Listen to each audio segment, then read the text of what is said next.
Trail Running Guide. Welcome to this week's navigation task.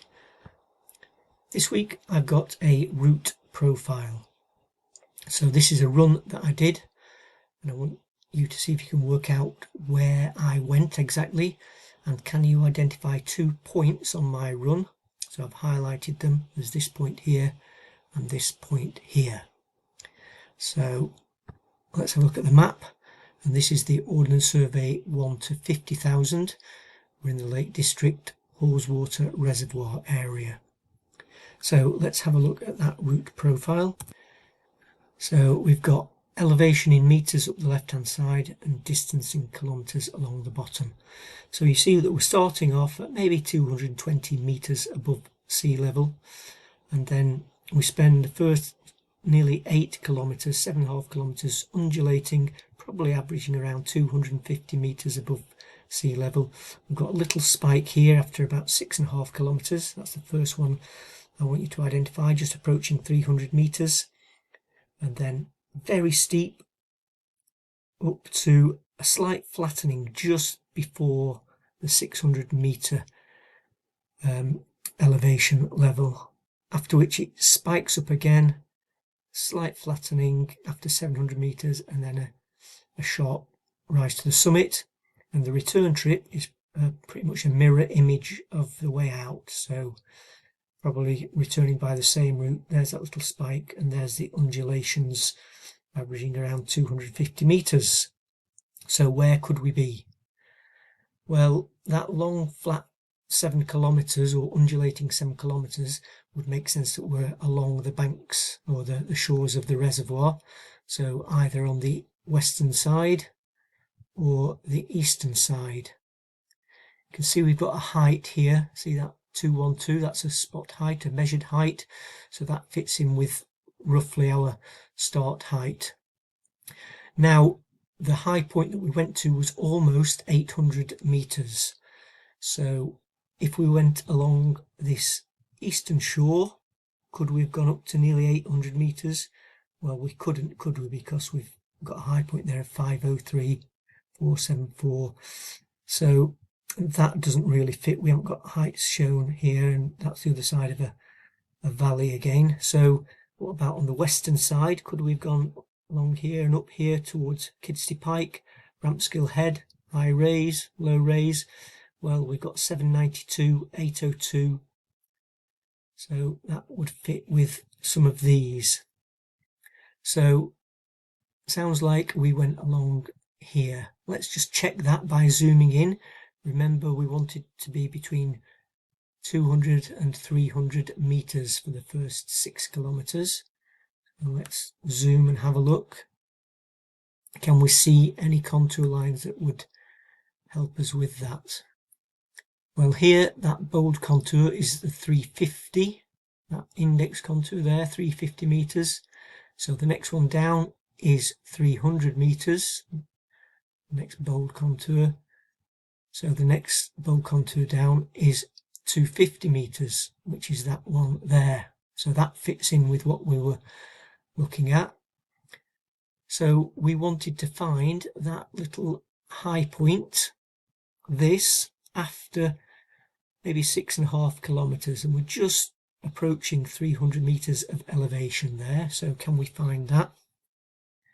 Well, what we can do is just estimate how many grid squares we go per 1 kilometer. So 1, 2, 3, 4, 5, 6. So we're looking somewhere in this region here for that little high point. So let's zoom in.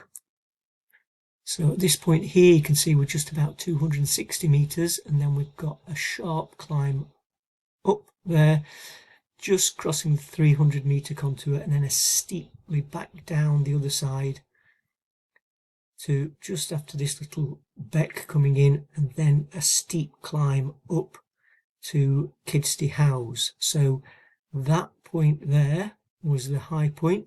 Now you might be saying, well, on there it looks like we crossed 300 meters and the route profile shows just below 300 meters.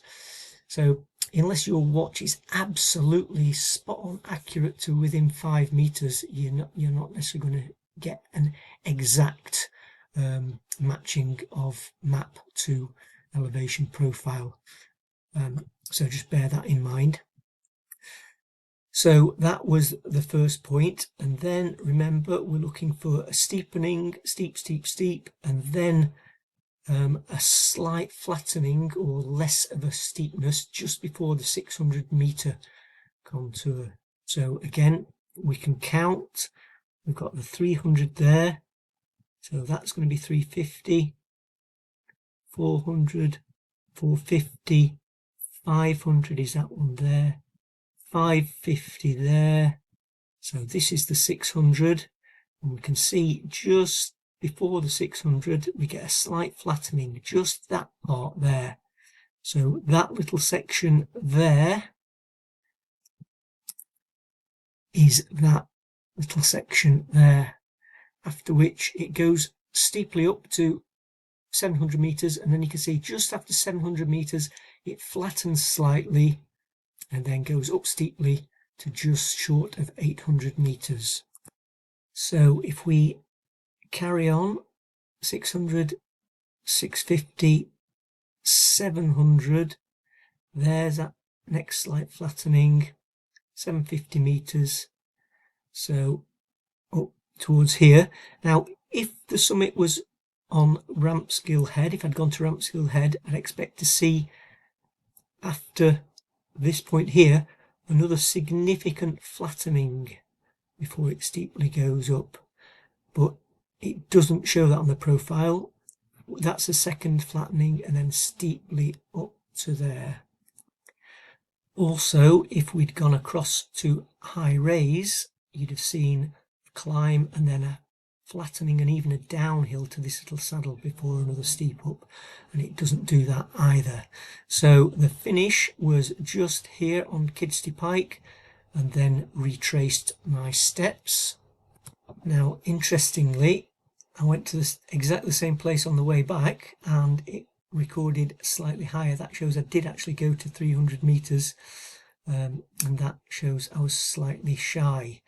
But I'll show you my actual route as recorded.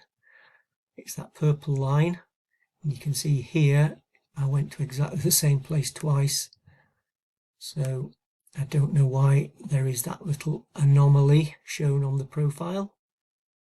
But anyway, that was the route that I took, just slightly different on the descent there. So that was the high point. So anyway, not too difficult, but always, I think it's always worthwhile looking closely at contour lines and working out the exact little subtleties in changes of elevation. But anyway, hope you enjoyed it. Thanks for watching. Look out for next week's navigation task. Bye for now.